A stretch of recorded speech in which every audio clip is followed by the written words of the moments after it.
A'udhu billahi minash shaitanir rajim. Bismillahir rahmanir rahim. Dear students, Assalamu alaikum wa rahmatullahi wa barakatuhu. Welcome back to the chapter The Cell, Class 8, Subject Science. Today's topic is questions and answers. We have question number 5. Question number 5. These questions are on page number 209 on the textbook. Okay, I will read out question number 5. Mention the functions of the following.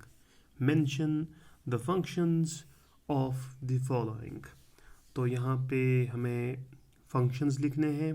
एक तो cell membrane के हमें functions लिखने हैं और chromosomes जो है उनके हमें फंक्शंस लिखने हैं, यानी ये क्या काम करते हैं, सेल मेम्ब्रेन क्या काम करता है और क्रोमोसोम्स क्या काम करते हैं. तो सबसे पहले हम पहला ही पार्ट यानी फंक्शंस ऑफ सेल मेम्ब्रेन लिखेंगे. सेल मेम्ब्रेन क्या क्या काम करता है. तो ये 3 मेन काम करता है. जो सेल मेम्ब्रेन है, we know it is the outermost boundary of animal cell.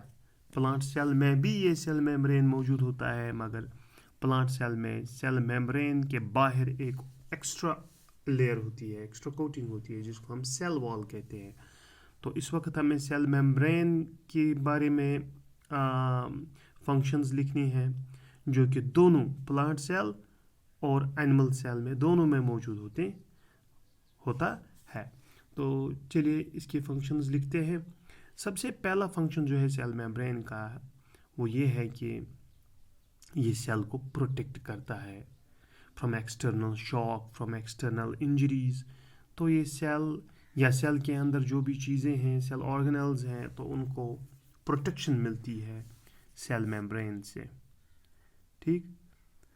तो जिस तरीके से हम अपनी मकान या अपनी ज़मीन के इर्द गिर्द 4 दीवारी लगाते हैं. 4 दीवारी हम इसलिए लगाते हैं ताकि जो एक्सटर्नल फोर्सेस हैं, यानी जैसे जानवर हैं, तो वो अंदर ना आ सकें. ठीक. तो आपकी घर की प्रोटेक्शन होती है, या कोई चोर वगैरह हो तो वो आपके घर में ना घुसे. तो इसलिए आप दीवार बंदी करते हैं, तो फेंसिंग करते हैं, अपने प्लॉट, अपने ज़मीन की फेंसिंग करते हैं ताकि आपका जो मकान है वो सेफ़ रहे चोरों से, जानवरों से. तो इसी तरीके से जो सेल मेम्ब्रेन है, ये भी एक बाउंड्री है, ये भी एक फेंस है, और ये भी प्रोटेक्ट करता है सेल को, या सेल के जो अंदर जो भी सेल ऑर्गेनल्स हैं उनको प्रोटेक्ट करता है. तो इसका पहला काम है सेल मेम्ब्रेन का कि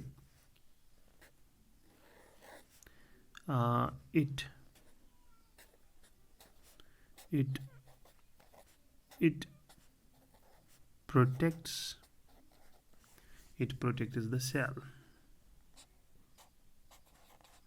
It protects the cell, यानी ये सेल को प्रोटेक्ट यानी हिफाजत करता है, या सेल के जो अंदर सेल ऑर्गेनल्स है, साइटोप्लाज्म है, न्यूक्लियस है, माइटोकॉन्ड्रिया है, एंड सो ऑन, तो उनको ये प्रोटेक्शन यानी हिफाजत करता है. तो दूसरा फंक्शन, दूसरा काम जो सेल मेम्ब्रेन का है कि it provides shape to the cell. ये जो सेल मेम्ब्रेन है, ये सेल को शेप फराहम करता है. जो सेल मेम्ब्रेन है, ये सेल की शेप बनने में मदद करता है. So the second function of cell membrane is that it provides shape to the cell. या हम ऐसा कहेंगे कि ये सेल की शेप को बरकरार रखता है. ठीक. तो तीसरा फंक्शन जो है सेल मेम्ब्रेन का कि it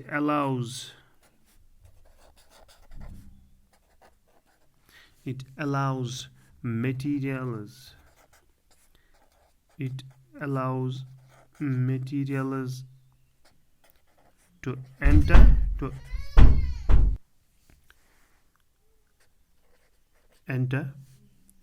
it allows materials to enter and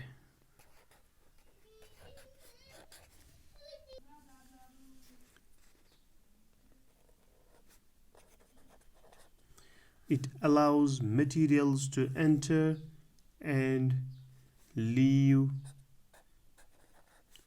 the cell through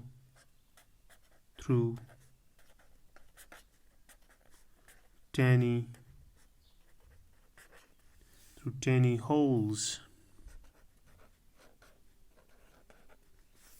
तो तीसरा काम है सेल मेम्ब्रेन का कि ये मटेरियल्स को अलाउ करता है, चाहे अंदर आना हो या बाहर जाना हो, क्योंकि इसके पास छोटे छोटे छेद होते हैं, टाइनी होल्स होते हैं। तो उन्हीं होल्स के ज़रिए मटेरियल्स जो ज़रूरी है वो अंदर आते हैं और जो मटेरियल्स बाहर जाने हैं, जो गैर ज़रूरी है, तो वो बाहर निकलते हैं। So it has three main functions. Cell membrane, number 1, it protects the cell, ये सेल को प्रोटेक्ट करता है, या हम सेल ऑर्गेनल्स जो इसके अंदर है उनको प्रोटेक्ट करता है। नंबर 2, ये शेप फराहम करता है सेल को, it provides shape to the cell. और तीसरा काम है सेल मेम्ब्रेन का कि ये मटेरियल्स को अलाउ करता है अंदर जाने में और बाहर निकलने में, क्योंकि इसके पास छोटे छोटे छेद होते हैं। It allows materials to enter and leave the cell through tiny holes. तो अब हम दूसरा पार्ट करेंगे, वो है क्रोमोसोम्स के हमें फंक्शंस लिखने हैं, फंक्शंस ऑफ क्रोमोसोम्स। तो इसके बहुत सारे फंक्शंस हैं, मगर हम 2 इम्पॉर्टेंट फंक्शंस लिखेंगे। अगर आपको याद होगा क्रोमोसोम्स के बारे में हम पढ़ चुके हैं कि chromosomes are thread like structures, chromosomes are thread like structures and these are present inside the nucleus. जो सेल के अंदर जो न्यूक्लियस होता है, जिसको हम ब्रेन ऑफ द सेल कहते हैं, तो उसी न्यूक्लियस के अंदर थ्रेड लाइक स्ट्रक्चर्स होते हैं जिनको हम क्रोमोसोम्स कहते हैं। और हमें इस वक्त क्रोमोसोम के फंक्शंस लिखने हैं।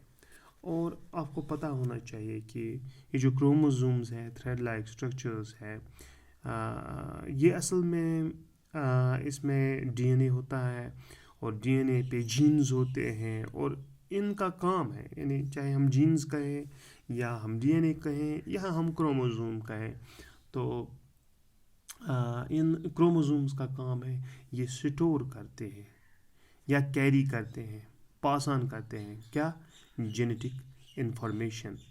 जेनेटिक इंफॉर्मेशन यानी कैरेक्टर्स ये स्टोर करते हैं। कैरेक्टर्स का मतलब हुआ जैसे बालों का रंग, आँखों का रंग, ठीक,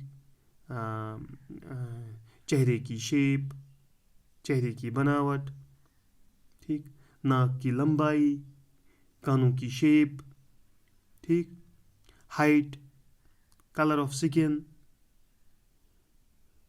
eyes, type of eyes, colour of eyes, colour of hair, ये सब, इन सब को हम कैरेक्टर्स कहते हैं, कैरेक्टर्स कहते हैं। और क्रोमोसोम्स का काम है ये इन कैरेक्टर्स को स्टोर करता है। क्रोमोसोम्स का काम है ये कैरेक्टर्स को स्टोर करता है और उनको कैरी भी करता है, यानी पास ऑन भी करता है from parents to their offsprings, यानी पेरेंट्स से जो फिर उनके बच्चे पैदा होते हैं तो उनमें ये कैरेक्टर्स चले जाते हैं।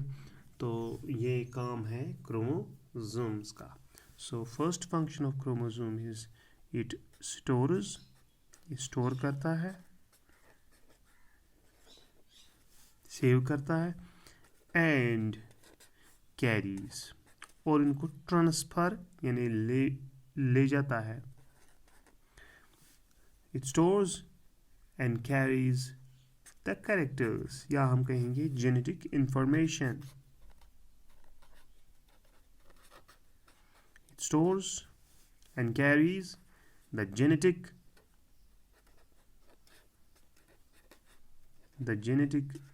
information from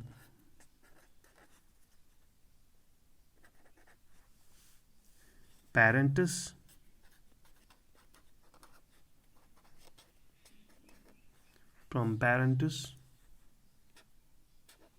to their offsprings.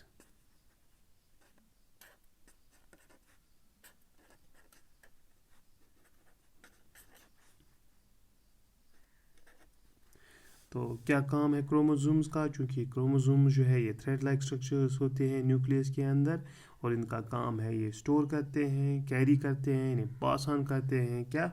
Genetic information, जो मैंने अभी अभी आपको कहा, characters, from parents to their offsprings, यानी पेरेंट्स से ये जेनेटिक इंफॉर्मेशन कैरी ओवर हो जाता है, तो अपने बच्चों को ये कैरेक्टर्स मिल जाते हैं, चाहे कलर ऑफ स्किन हो, चाहे कलर ऑफ हेयर हो, हाइट हो, कलर ऑफ आइज़ हो, कलर ऑफ स्किन हो।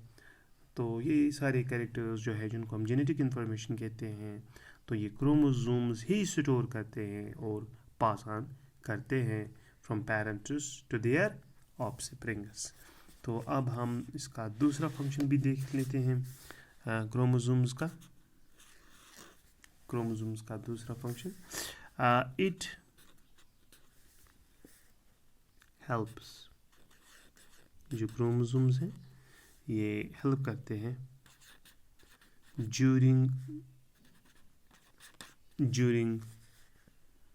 the process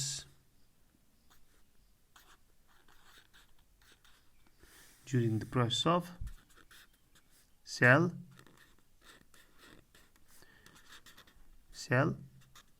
division। तो क्रोमोसोम्स का दूसरा फंक्शन है कि ये मदद करते हैं सेल डिवीजन के वक्त। तो सेल डिवीजन के वक्त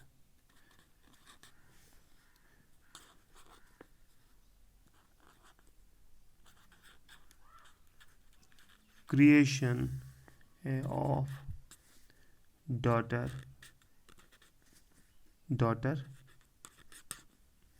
creation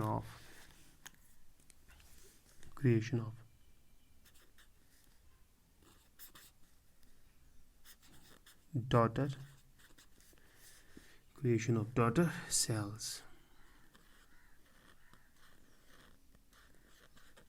तो चलिए मैं आपको बताता हूँ कि हमने क्या लिखा दूसरा point. It helps during the process of cell division and creation of daughter cells. तो ये मदद करता है सेल डिवीजन के वक्त, या हम कहेंगे जब क्रिएशन होती है डॉटर सेल्स की, तो उस वक्त ये मदद करता है क्रोमोसोम।